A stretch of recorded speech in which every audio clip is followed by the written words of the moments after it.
اعوذ باللہ من الشیطان الرجیم بسم اللہ الرحمن الرحیم السلام علیکم ورحمۃ اللہ وبرکاتہ۔ عزیز طلباء و طالبات، امید ہے کہ آپ سب اللہ تعالیٰ کے فضل و کرم سے خیر و عافیت سے ہوں گے۔ عزیز طلباء و طالبات، آج ہم اسلامیات کے باب چہارم اخلاق و آداب کے سبق نمبر 2 امر بالمعروف و نہی عن المنکر کا مطالعہ کریں گے۔ اس سبق کو پڑھنے کے بعد آپ اس قابل ہو جائیں گے کہ امر بالمعروف و نہی عن المنکر کا مفہوم و اہمیت بیان کر سکیں، امر بالمعروف و نہی عن المنکر کی شرائط و ضوابط کا جائزہ لے سکیں۔ امر کے لفظی معنی ہے کسی کام کے کرنے کا حکم دینا اور نہی کے معنی ہے کسی بات سے روکنا۔ معروف کے معنی ہے جاننا پہچاننا، جسے آپ جانتے ہیں، جو آپ کی فطرت سے موافقت رکھتا ہو۔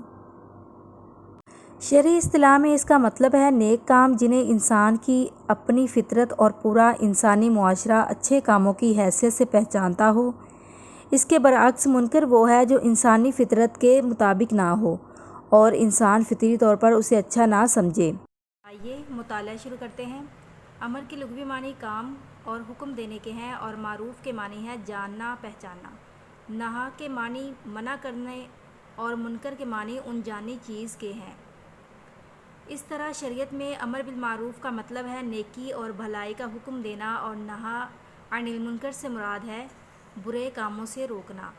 معروف ایک بہت جامع لفظ ہے، تمام عبادات اور وہ تمام چیزیں جس کا ہمیں شریعت نے حکم دیا ہے اس میں شامل ہیں۔ منکر سے مراد ہر وہ برا کام ہے جس سے ہمیں شریعت منع کرتی ہے۔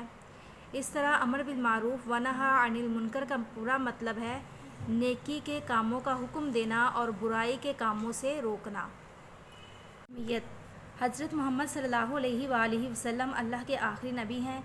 آپ صلی اللہ علیہ وآلہ وسلم کے بعد قیامت تک کوئی نبی یا رسول نہیں آئے گا۔ آپ صلی اللہ علیہ وآلہ وسلم کی تعلیمات تمام انسانوں کے لیے ہیں۔ اللہ تعالیٰ نے قرآن مجید میں آپ صلی اللہ علیہ وآلہ وسلم کو مخاطب کرتے ہوئے ارشاد فرمایا ہے، یا ایھا الرسول بلغ ما انزل الیک من ربک۔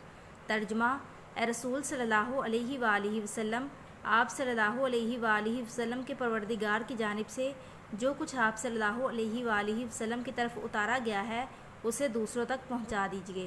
سورۃ المائدہ آیت نمبر 67 میں اللہ تعالیٰ ارشاد فرما رہے ہیں، جس طرح حضرت محمد صلی اللہ علیہ وآلہ وسلم آخری نبی ہیں، اسی طرح مسلمان آخری امت ہیں۔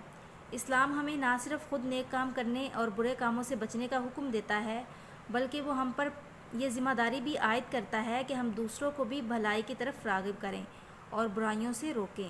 لہٰذا اب یہ امت مسلمہ کی ذمہ داری ہے کہ وہ لوگوں کو خیر و شر میں تمیز کرنا سکھائے تاکہ وہ خیر کو اپنا سکیں اور شر سے بچ سکیں۔ قرآن پاک میں ارشاد باری تعالیٰ ہے، وَلْتَکُم مِّنکُم أُمَّةٌ يَدْعُونَ إِلَى الْخَيْرِ وَيَأْمُرُونَ بِالْمَعْرُوفِ وَيَنْہَوْنَ عَنِ الْمُنکَرِ۔ ترجمہ: اور تم میں ایک جماعت ایسی ہونی چاہیے جو لوگوں کو نیکی کی طرف بلائے اور اچھے کام کرنے کا حکم دے اور برے کاموں سے منع کرے۔ سورۃ آل عمران آیت نمبر 104 میں اللہ تعالیٰ ارشاد فرما رہے ہیں، امر بالمعروف و نہی عن المنکر ایک بہت اہم فریضہ ہے۔ قرآن مجید میں اللہ تعالیٰ نے اس فریضے کو امت مسلمہ کی فضیلت قرار دیا ہے کہ وہ دوسروں کو اچھائی کا حکم دیتے ہیں اور انہیں برائیوں سے روکتے ہیں۔ اللہ تعالیٰ کا ارشاد ہے، کنتم خیر امۃ اخرجت للناس تأمرون بالمعروف وتنہون عن المنکر۔ ترجمہ: مومنوں، جتنی امتیں یعنی قومیں لوگوں میں پیدا ہوئیں تم ان سب سے بہتر ہو کہ نیک کام کرنے کو کہتے ہو اور برے کاموں سے منع کرتے ہو۔ سورۃ آل عمران آیت نمبر 110 میں اللہ تعالیٰ ارشاد فرما رہے ہیں، امر بالمعروف و نہی عن المنکر کے فریضے کی ادائیگی سے ملنے والی فضیلت کو قرآن مجید میں ایک اور جگہ اس طرح بیان کیا گیا ہے، وَكَذَلِكَ جَعَلْنَاكُمْ أُمَّةً وَسَطًا لِتَكُونُوا شُهَدَاءَ عَلَى النَّاسِ وَيَكُونَ الرَّسُولُ عَلَيْكُمْ شَهِيدًا۔ ترجمہ: اور اسی طرح ہم نے تمہیں بہتر درمیانی امت بنایا تاکہ تم دوسرے تمام انسانوں کے لیے ہمارے دین کے شاہد بن جاؤ اور ہمارا یہ رسول تمہارے لیے شاہد بنے۔ سورۃ البقرہ آیت نمبر 143۔ نیکی کے کاموں کا حکم دینا ہر مسلمان کی ذمہ داری ہے۔ اس کے ساتھ ساتھ یہ حاکم وقت کی بھی ذمہ داری ہے کہ وہ تمام وسائل کو استعمال میں لاتے ہوئے معاشرے میں نیکیوں کے فروغ کے لیے کام کرے، ذرائع ابلاغ کو اسلامی تعلیمات کی ترقی و اشاعت کے لیے استعمال میں لائے۔ وہ مسلمان جو نہ تو خود نیکی کے کام کرتے ہیں اور نہ دوسروں کو ان کا حکم دیتے ہیں، وہ لوگ اللہ کے نزدیک سزا کے حقدار ہیں۔ حضرت محمد صلی اللہ علیہ وآلہ وسلم نے ارشاد فرمایا، ترجمہ: اگر کسی جماعت اور قوم میں کوئی شخص کوئی گناہ کرتا ہو اور وہ جماعت اور قوم قدرت رکھنے کے باوجود اس شخص کو اس گناہ سے نہیں روکتی تو ان پر مرنے سے پہلے دنیا میں ہی اللہ تعالیٰ کا عذاب مسلط ہو جاتا ہے۔ عزیز طلباء و طالبات، اب ہم مشقی سوال نمبر 1 درج ذیل سوالات کے جوابات لکھیے کہ جز نمبر 1 امر بالمعروف و نہی عن المنکر کا مفہوم اپنے الفاظ میں لکھیے۔ جواب دیکھتے ہیں۔ عزیز طلباء و طالبات، امر بالمعروف و نہی عن المنکر کا مفہوم اپنے الفاظ میں لکھیے، تو آپ نے یہ اپنی کاپی پہ لکھ لینا ہے۔ مفہوم یہاں سے لے کر یہاں تک۔ جز نمبر 2 قرآن و حدیث کی روشنی میں امر بالمعروف و نہی عن المنکر کی اہمیت لکھیے۔ جواب یہاں سے شروع ہو رہا ہے۔ اہمیت: حضرت محمد صلی اللہ علیہ وآلہ وسلم اللہ کے آخری نبی ہیں سے لے کر یہاں تک آج ہم نے نصف جواب کا مطالعہ کیا ہے۔ بقیہ نصف کا مطالعہ ہم اپنے اگلے سبق میں کریں گے۔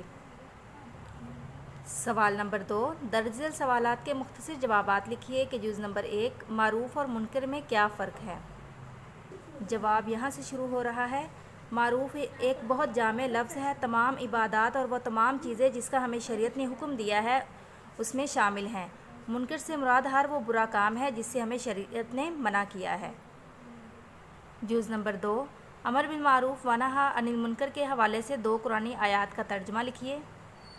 جواب یہاں سے شروع ہو رہا ہے۔ اللہ تعالیٰ نے قرآن مجید میں آپ صلی اللہ علیہ وآلہ وسلم کو مخاطب کرتے ہوئے ارشاد فرمایا سے لے کر یہاں تک سورۃ آل عمران آیت نمبر 104 تک۔ عزیز طلباء و طالبات، آپ نے مشقی سوال نمبر 1 کے جز نمبر 1، 2 اور مشقی سوال نمبر 2 کے جز نمبر 1، 2 کو اچھے سے ذہن نشین کرنا ہے۔ دعاؤں میں یاد رکھیے۔ اللہ حافظ۔